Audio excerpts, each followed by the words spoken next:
Kasi napakaraming benefits daw kapag nagka-camping ka kasi for sure nasa labas ka and nag-enjoy ka pa with nature. Yes, to know more about this at iba pang tips, makakasama natin ang legit outdoor activity expert, Mr. Daryl Tumagon. Good morning! Good morning, sir. Good morning. Morning, thank you. Good morning. Nice to meet you po! Ayan! Sir Daryl, syempre, unang-una, ang question ko naman, dahil very curious ako, kasi ako po, never pa ako talaga nag-camping before. Yes. As hindi ko pa po na-try. So, ano po ba yung benefits na pwedeng makuha kapag nag-camping tayo? Yes, ang ganda ng question mo. Kasi nauuso na ngayon yung camping because nakikita nila sa social media na marami nagpo-post na mga magagandang nature photos and rivers and waterfalls and sea of clouds and mga animals. So, ang isa sa mga benefits ng pagka-camping is yung ma-appreciate mo yung nature. First, ma-appreciate mo nature, yung mga animals around you.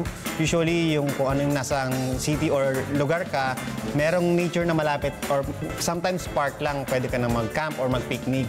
So, second dyan is i-improve yung iyong parang pag nag-camping ka, ma-improve yung body clock mo. So, sanay tayo sa everyday stressful pressure of work sa everyday routine. Blue light ng phone. Diba? Yes, so madi-disconnect ka sa mga anything, gadgets or electricity, appliance, and then mare-reconnect ka sa nature. So pag punta mo sa nature, maka-appreciate mo lahat, and then makakalimutan mo ng kahit pa paano, and mare-reset yung mental health mo na, ito yung nature na nakakalimutan natin because busy tayo sa everyday routine natin. Sobrang agree ako doon sa sinabi niyo po. Like sa generation kasi natin ngayon, parang lahat kasi ng ginagawa natin is by routine na or naka-program na. Tapos fast-paced lahat kasi feeling mo hindi ka dapat nagsasayang ng oras. Yes. To the point na minsan para na lang tayong robot. So maganda palang experience yung pagka-camping to refresh and reset. Actually, I agree. Naalala ko, and just to connect yung yung reconnecting with nature. Naalala ko nung bata ako, yung mga teachers ko pinupush talaga nila yan na the kids should be in touch with nature. And I wanted to ask lang kung ano bang importance or benefit nun sa mga bata. Because, ako, hindi naman sa naiinis, pero parang ganun na nga. Whenever I see children na they're so young, tapos naka-iPad na parang, diba, lumabas kayo, you guys should play, experience nature. Pero di naman fault ng mga bata. Kasi iba na yung generation ngayon na parang mas naging accessible na kasi sa kanila. So paano mo nyo na lang po i-encourage yung mga parents na i-invite yung mga bata or i-encourage yung mga bata na to go out? Yes, so makaka-relate ako dyan kasi kids, meron akong dalawang kids, no? So, ilang taon na po? 6 and 3. Ayun, so, perfect ito yung makakakulitan. Pero hindi namin sila sinanay sa gadgets and appliances, screen time. Pero good thing din na matutunan nila yon. Yes. Pero hindi lang dapat all day, every day, yun ang ginagawa nila. So, may boundaries. Yes, may boundary, may limits. And for example, 20 minutes. And then at least once a week, napupunta kami sa parks and nature para ma-appreciate namin ma-appreciate ng mga kids yung mga surroundings nila. Not only yung mga house lang namin and malls, yung trees, yung rivers, yung waterfalls.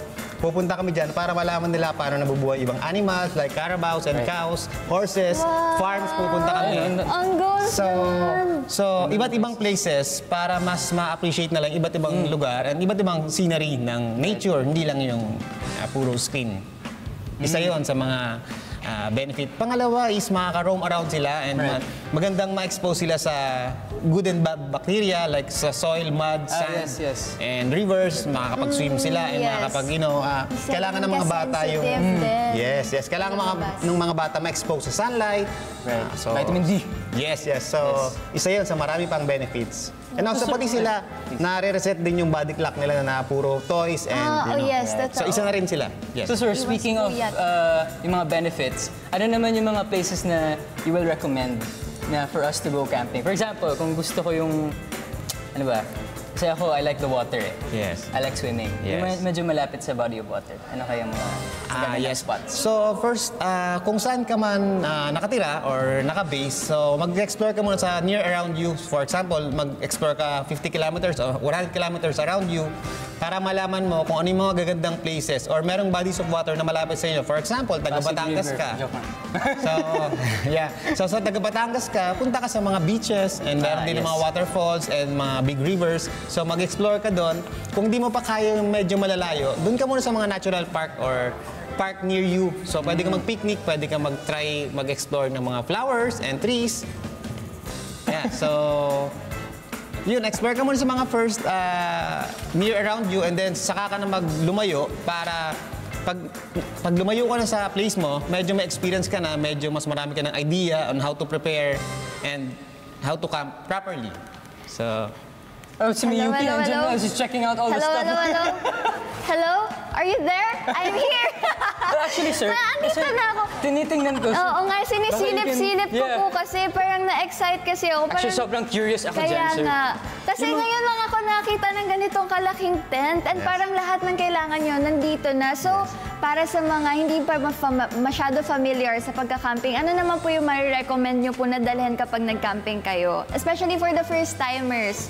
Let's go in, sir. Hello? Gusto mo na makita Are you inside? there? Ay, may nahulog na light. Hello, is it me you're looking So, for? okay. So, usually, ang mga kailangan sa camping, basic necessities lang like food, shelter, and clothing. Walkie. And communication, yes. Pero isa sa mga una is yung shelter mo. Kasi pag magka-camp ka, wala kang anything na meron doon. For example, sa mga nature parks, wala ka ng lodge o mapupuntahan. So magdadala ka ng tent, shelter mo, tent. Now, of course, make it sure na waterproof and meron siyang fly sheet para in case na umulan, meron kang shelter. And also, sa sobrang mainit, meron ka ring cover. Sir, pero Yes. yung mga ganito, how much would it be? So, Depende, merong mga small tents like dome tents, nag-start sa mga 2,000 to 4,000 Pero and then magandang up to 10,000. investment din siya. Kasi Yes. matagal mo din magagamit Yes, po. correct. Matibay pa. Correct. Magandang investment siya kasi kapag inulan ka, bumili ka ng medyo affordable lang. Pag inulan ka, umuulan din siya sa loob. So, try to invest na kaagad sa medyo reliable na tent, sa mga branded tents natin. Sir, how about this one yung nandito naman? Tinitingnan ko pa ito kanina ba? Parang ang daming gamit. Ano, pwede mong paki-explain? So after the shelter and sleeping system na meron tayo dito Wala, sa nabuksan ating ko. tent, meron naman tayong cooking area for our food. Sir, So, let's go. Yes. May food na po ba dito na pwede i-try? Yes, of course. So, Siyempre, tignan ko if effective, kuya. Hindi ka kasya dito eh. sa camping, of course, wala kang stove sa ibang areas. So, magdadala ka ng personal stove, camping stove.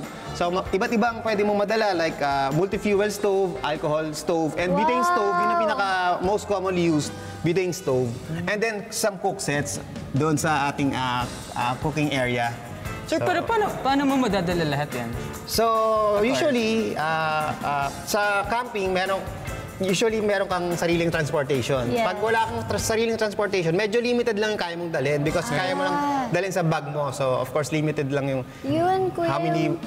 Sinasabi niyo kanina na kapag kasama yung family or group of friends, yung heavy packer. Tapos Yes. kapag solo, ultralight lang. Yes. Ayan. Siyempre, kuya, sobrang gusto namin mag-thank you kasi ako as someone who never experienced camping before, ang dami ko pong natutunan. So, salamat po sa pagbabahagi. Yes, thank you Yes, so thank much, ng sir. mga Yes, sir. ng mga kaalaman niyo po sa amin. So ako po, last question na kuya, before ako magbabay, before kami magbabay ni Aaron, share niyo naman yung pinaka-memorable niyo na camping.